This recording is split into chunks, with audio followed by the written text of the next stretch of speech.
Hey tout le monde! On attaque aujourd'hui le 8e épisode d'Anima Critique, la chronique qui parle de séries animées et de films d'animation. Et étant donné qu'on est en hiver et que la neige vient de faire son apparition un peu partout en France, nous allons rester dans le ton en parlant du film Les 5 légendes. Allez, c'est parti! Alors, Les 5 légendes, ou Rise of the Guardians dans sa version originale, est une production des studios DreamWorks, sortie en 2012. Évidemment, la pression est forte lorsqu'il s'agit de succéder à des films comme Dragon ou Kung Fu Panda. Le studio se tourne alors vers le réalisateur Peter Ramsey pour lui proposer d'adapter un conte pour enfants écrit par William Joyce intitulé L'homme de la lune. Le film raconte l'histoire de Jack Frost, un personnage fictif issu de la culture anglo-saxonne et accusé d'être responsable du givre, montré ici comme un adolescent espiègle, mais dont personne ne remarque la présence.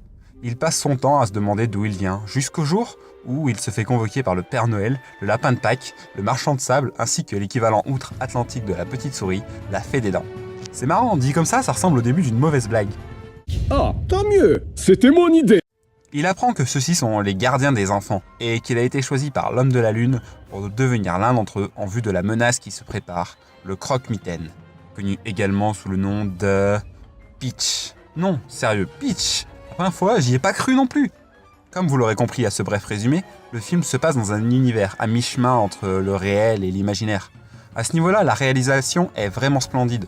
Le monde onirique que l'on apprend à découvrir au fil du film est une merveille. L'alternance entre les plans colorés et les scènes plus sombres sont ainsi très marquantes et servent très correctement le scénario. Le film se permet également de superbes scènes d'action, dignes d'un film de super-héros. Mais là où j'applaudis la réalisation, c'est sur le caractère design des personnages. Le film met en scène des personnages fictifs, souvent montrés sous un angle héroïque justement. Et même si les expressions faciales de ces personnages sont un peu en deçà de ce qui a été fait en 2012, je pense notamment à Rebelle ou au Monde de Ralph, ceux-ci restent néanmoins très convaincants et marquent l'envie de raconter autre chose qu'un film de super-héros. Je tiens d'ailleurs à mettre une petite mention spéciale au Marchand de Sable, qui est très vite entré dans mon top 5 des personnages muets de films d'animation. Et puisque l'on parle de voix, je n'ai pas spécialement de remarques à faire, l'adaptation française est plus que réussie. Même Nolwenn Leroy dans le rôle de la Fée des Dents est assez convaincante. Pas autant que celle d'Hugh Jackman dans le rôle du Lapin de Pâques, mais tout de même. Si, vous m'avez bien compris, vous voulez écouter le Lapin de Pâques parler avec la voix de Wolverine, et bien maintenant vous pouvez. Qu'est-ce qu'on n'apprend pas dans les Anima Critiques? Du coup, VO ou VF? Eh bien, je m'apprête à dire quelque chose de totalement inédit et qui ne ressortira très certainement jamais de ma bouche. Ma version favorite est la version québécoise. Voilà, non, ne vous attendez pas à ce que je le répète, ça n'arrivera plus jamais ever. Jamais. Jamais. En tout cas, la musique est très bonne, quelle que soit la version.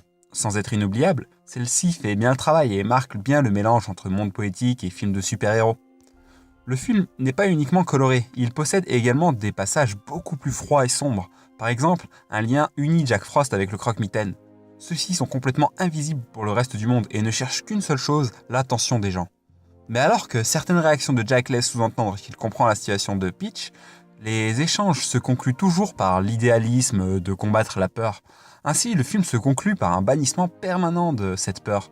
Mais du coup, quel est le message? N'aie pas peur, le Père Noël et le Lapin de Pâques viendront régler tes problèmes. Le film est destiné aux enfants qui forgent leur imaginaire et leur personnalité à ce moment de leur vie. Même si le film se veut poétique, il n'est pas pertinent, en mon sens, d'idéaliser la vie et l'affrontement de ses problèmes. Le film allait d'ailleurs dans le bon sens, en mettant des personnages enfants en avant, prêts à affronter leurs peurs. Il est dommage que la conclusion du film soit en contradiction avec ce qu'il essaye de montrer. Toutefois, Les 5 légendes reste un très bon film d'animation, qui est, lui aussi, passé beaucoup trop inaperçu. Malgré une technique plus que correcte et une forte envie de se démarquer des autres productions, le film nous présente un univers dans lequel la poésie prime sur l'histoire. Malgré une conclusion légèrement décevante, Les 5 légendes possèdent cette singularité et se laissent encore aujourd'hui regarder, quel que soit l'âge du spectateur.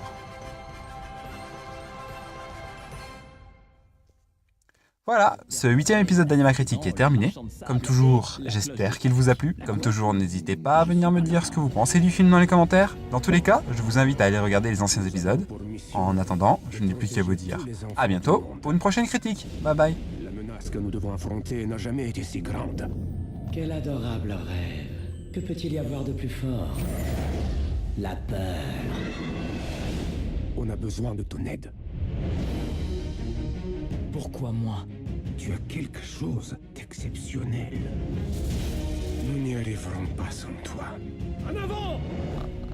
Sab, réveille-toi!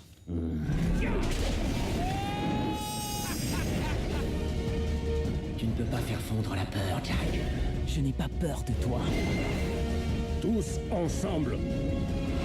Tu t'occupes de ceux de gauche et moi de ceux de droite? Déployez vos ailes et pas de quartier.